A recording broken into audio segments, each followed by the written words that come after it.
આજથી થોડાક દિવસ પહેલા બોટાદ જિલ્લામાં જે માર્કેટિંગ યાર્ડમાં કડદો ચાલી રહ્યો હતો તેના વિરોધમાં આમ આદમી પાર્ટીના નેતા રાજુ કરપડાએ વિરોધ નોંધાવવાની શરૂઆત કરી હતી। માર્કેટિંગ યાર્ડનો ઘેરાવ કર્યો હતો। હજારોની સંખ્યામાં ખેડૂતો માર્કેટિંગ યાર્ડ બહાર પહોંચ્યા હતા। ત્યારબાદ બીજા દિવસે બોટાદથી થોડાક જ અંતરે આવેલા હળદર ગામમાં એક ખેડૂત મહાપંચાયતનો કોલ આપવામાં આવે છે।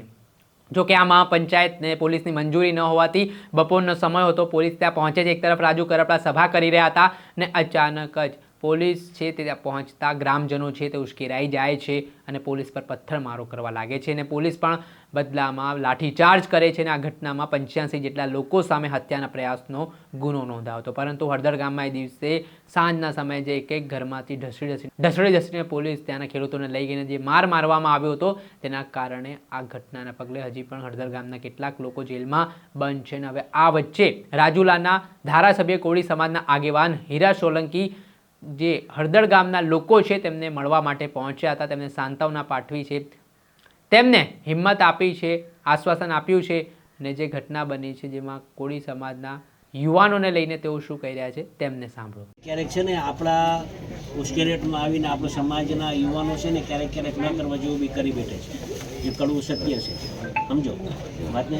અમે હમણાં જે આવ્યા છે એ તમારે આટલી સહાનુભૂતિ અને તમારા માટે આવ્યા છે ને આના માટે જે કાંઈ કરવું પડશે ને એ અમે સમાજના બધા આગેવાનો બધા હારે ભેગા થઈને સરકારમાં આ છોકરાઓ માટે જે કાંઈ કરવાનું થતું હશે ને એના માટે અમે ન્યાય આપવા માટે અમે કામ કરશું।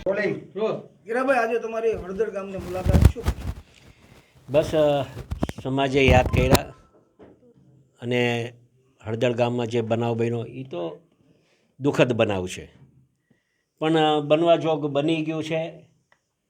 સમાજને જ્યારે એક સમાજના આગેવાન તરીકે અમારી પણ ફરજ બને કે જે વસ્તુ બની છે ત્યાં સ્થળે જઈને રૂબરૂ અમારા સમાજના આગેવાનો સાથે મુલાકાત કરી અને આગેવાનોએ હાકલ કરી કે ભાઈ તમે પણ અહીંયા આવો।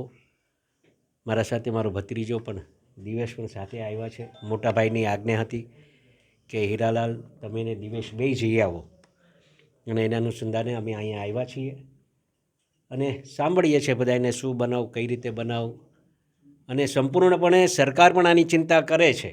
હું આપના માધ્યમથી હું કહેવા આવ્યો છું કે સરકાર આની ચિંતા કરે છે અને એક સરકારના પ્રતિનિધિ તરીકે હું પણ અહીંયા આવ્યો છું અને બનતી કોશિશ જે કાંઈ ન્યાય અપાવવાની વાત હશે એમાં સંપૂર્ણપણે અમે અમારા કુંવરજીભાઈ બાવળિયા હોય, રાજેશભાઈ ચુડાસમા હોય, નીમુબેન હોય, મોટાભાઈ હોય, અમે સંપૂર્ણ બધાને ભેગા કરી અને જેના પર અન્યાય થયો હશે, જેને લાગતું હશે કે મારું ખોટું નામ આવ્યું છે તો એવા લોકોને છોડાવવા માટેના અમે પૂરતા